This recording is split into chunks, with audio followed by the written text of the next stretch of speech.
दोस्तों, राफेल लड़ाकू विमान एक ऐसा नाम है जिसकी चर्चा भारतीय वायुसेना, सरकार या फिर आम जनता में होती ही रहती है। कभी इसके ताकत को लेकर तो कभी कभी यह नाम घोटाले के आरोपों से सुर्खियों में रहता है। यहाँ तक कि अभी हाल ही में प्रधानमंत्री नरेंद्र मोदी ने भी कहा कि अगर आज हमारे पास राफेल होता तो नतीजा कुछ दूसरा ही होता, और शायद यह बात उन्होंने पाकिस्तान की तरफ निशाना साधते हुए कहा था। लेकिन दोस्तों, क्या आपको पता है कि वास्तव में राफेल लड़ाकू विमान के भारत आ जाने के बाद से आखिरकार भारत की वायुसेना के ताकत में कितना इजाफा आ सकता है? अगर आपको नहीं पता तो इस वीडियो के साथ बने रहिए, क्योंकि आज हम जानेंगे अब तक के सबसे एडवांस टेक्नोलॉजी से लैस multi role fighter aircraft Rafale की खासियत के बारे में, जिसके सिर्फ नाम से ही दुश्मन देश थर्रा उठता है। तो दोस्तों, राफेल बेसिकली एक फ्रेंच शब्द है जिसका हिंदी मतलब होता है तूफान, और इस मल्टी रोल लड़ाकू विमान को फ्रांस की ही कंपनी डसॉल्ट एविएशन बनाती है। वैसे तो इस लड़ाकू विमान को भारत में लाने की बातचीत करीब 10 साल पहले से ही की जाती रही है, लेकिन 2015 में मोदी सरकार ने इस डील को आगे बढ़ाने का काम किया और 2015 में फ्रांस के दौरे पर गए पीएम ने डसॉल्ट एविएशन के साथ 36 राफेल विमान खरीदने का डील किया। और दोस्तों, आपको बता दें कि मिराज 2000 विमान, जिसने 26 फरवरी को पाकिस्तान में घुसकर आतंकी ठिकानों पर बम गिराए थे, वह अभी फ्रांस की ही कंपनी डसॉल्ट एविएशन के द्वारा बनाया गया फाइटर प्लेन है। हालांकि राफेल मिराज की तुलना में कहीं ज्यादा एडवांस है, क्योंकि इस विमान की रेंज 3700 किलोमीटर से भी ज्यादा है और इसकी टॉप स्पीड 2223 किलोमीटर प्रति घंटे है। और इसमें लगे हुए 2 शक्तिशाली इंजन पलक झपकते ही इसे रनवे से आसमान की ऊंचाइयों पर पहुंचा देते हैं।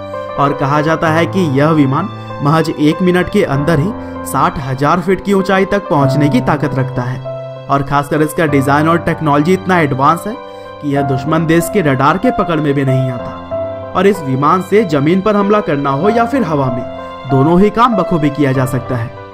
वैसे ये सभी खासियत इस फाइटर एयरक्राफ्ट के अंदर तो आमतौर पर है ही, लेकिन इसके अलावा इसमें लगे हुए स्केल्प मिसाइलें इस विमान को और भी घातक बना देती है।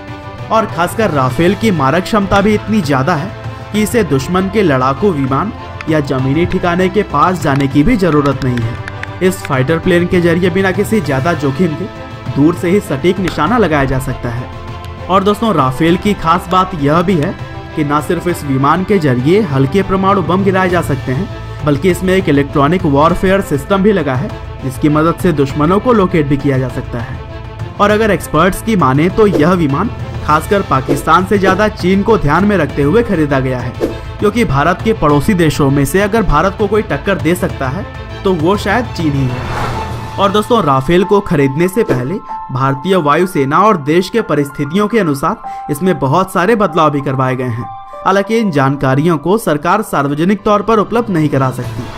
और दोस्तों, यह प्लेन सिर्फ 28 किलोमीटर प्रति घंटा की बहुत ही धीमी रफ्तार से उड़ने के साथ 2200 किलोमीटर की तेज रफ्तार भी पकड़ सकती है। और इसमें लगी हुई 1.30 mm की गन एक बार में 125 राउंड की गोलियां दाग सकती है। और राफेल विमान की विजिबिलिटी भी 360 डिग्री है, जिसकी मदद से ऊपर, नीचे, दाएं या फिर बाएं चारों तरफ आसानी से निगरानी रखा जा सकता है। और दोस्तों, इस विमान के ताकत का प्रदर्शन अफगानिस्तान और लीबिया में दिखाया जा चुका है। बहरहाल दोस्तों, अंत में बस मैं यही कहना चाहता हूँ कि बहुत ही जल्द यह विमान भारतीय वायुसेना में शामिल होने वाला है, और इस विमान के आने के बाद से भारतीय वायुसेना की ताकत और भी कई गुना बढ़ जाएगी। और दोस्तों, यहाँ तो भारतीय पायलट ने MiG-21 बाइसन से F-16 को मार गिराया था।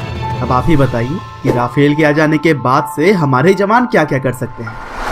उम्मीद करते हैं कि राफेल से संबंधित यह जानकारियाँ आपको जरूर पसंद आई होंगी। आपका बहुमूल्य समय देने के लिए बहुत बहुत धन्यवाद।